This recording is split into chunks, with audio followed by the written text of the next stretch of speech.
Greetings, dear ones. I am Kryon of Magnetic Surface. This magnetic surface that we talk about, it has to do, indeed, with that which is consciousness in relationship to the change of the magnetic field which is going on, that starts to, what we would call, have a deeper wisdom in consciousness, more elegant consciousness, an awakening is occurring. Intuition. Communication from spirit. That was a wonderful question that my partner didn't do well answering. So I'm going to take over. You've been put in a beautiful place in Gaia. That meditation puts you there where you can listen and be quiet and be that person perhaps which is with an alliance of that energy of Gaia. There is no more perfect place. That is one kind of place to put yourself in for intuition to start blossoming. Dear ones, there is a premise that we use that is called humans have free choice. The premise we have used from the beginning is that a human being will get information if they ask for it. If there is no asking, there is no receiving. But when you put yourself in a position of wanting intuitive thought, that comes from a soul consciousness. And when you put yourself in that position, then it starts. Everyone is different, so different. There are those who will go and travel to places that are so quiet and magnificent. And they'll meditate for some time. And in that slot, you'd say, of time and in existence for them, in will come instructions for them. And they may flash by in their mind as intuition seems to do, but it'll be clear. And they'll come out of that and they'll say, I was in a quiet place and I got information. Now, stop. Did they ask for it? Yes, they did. When they sat in the quiet place, it was a signal to us that said they're ready to receive. With free choice, they went there and they got information. And they got it through their intuition, through their consciousness, through their alliance with their soul, which is allied with spirit. But then there are others of you who are not meditators. And we have discussed this before as well. There are so many types of humans and what they do to soothe their soul. Some will meditate, and that is their soothing amount, I'd say, of space they need. And others will busy themselves. It seems to be the opposite, but that's what soothes them. They must be productive. They're doers. If you look at some of the most amazing inventions on your planet, they came to the inventors when the inventors were not thinking about them. This is what the doer wants.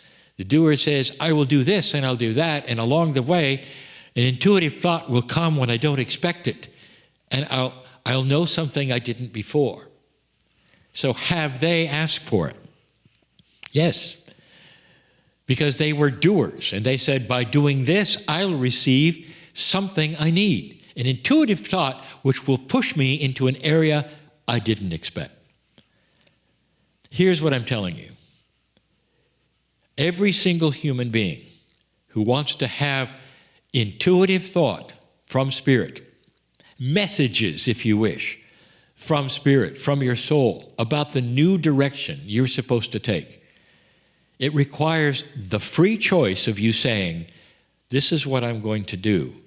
I want this kind of message. Dear Spirit, put me in a place where I'll have the intuitive thought that I need so I'll know what's next. But that's just the first step. The next step is interpreting intuition. Here is an axiom of interpretation. What happens first is the message. not how you then bias it with the interpretation. Did you get that? Sometimes you may receive a flash of intuition and you'll say, well, that's not right. Well, that'll never work. Well, that's not even me.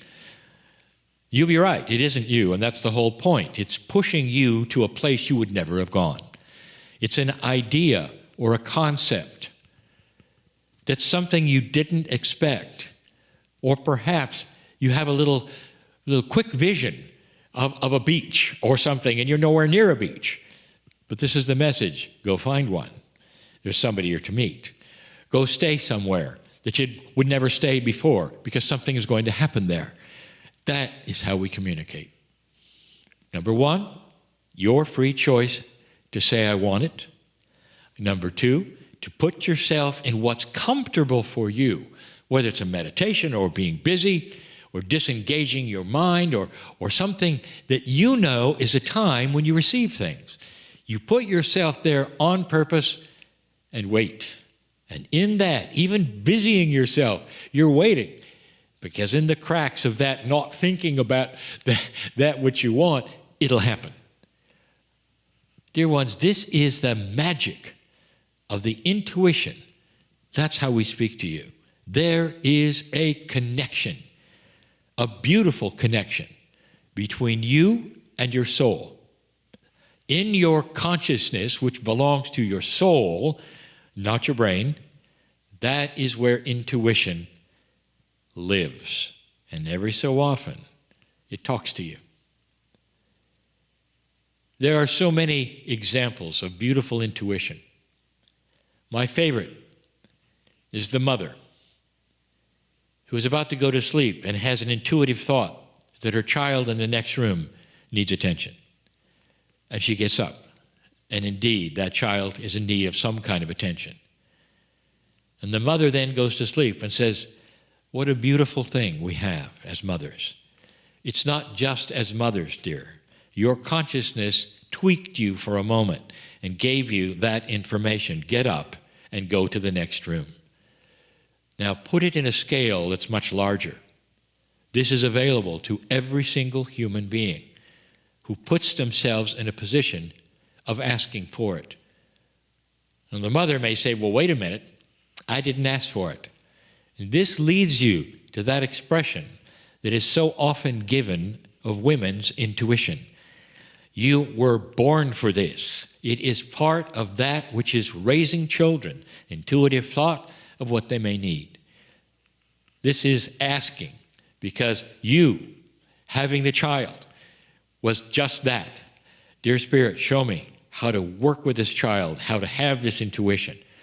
It's a little different when it comes to spiritual information, but the process is the same. Your soul is in connection with you at the times that you want it, or the times you don't expect it, but the times that you ask for. That is the answer to the question of how spirit works with humanity, especially with the old soul. And that opens another subject. How long ago was it that I told you your 24th pair of chromosomes that you have that have been multidimensional, that you cannot see under a microscope, they're starting to awaken? I just did that last month. I told you this. This enhances everything when it comes to communication with Spirit. I would love to have you go back and listen to the Circle of 12, where we gave you this information, the channelings that followed about the planting of the seeds, specifically the second channel of the planting of the seeds. This gave you that information about what that 24th pair of chromosomes is all about. It is time for them to open, figuratively to be planted as seeds. And that is your new toolbox. And in that is an enhancement of the communication that was just asked about. Dear ones, it's the beginning of a whole new paradigm for the old soul, should you want it, should you ask for it, to go to that next level, if you want to say that, of receiving even better communication and intuition, which is your legacy. It's a time capsule you've always carried, dear old soul, and now it's opening. That's the answer that I wanted to give. And so it is.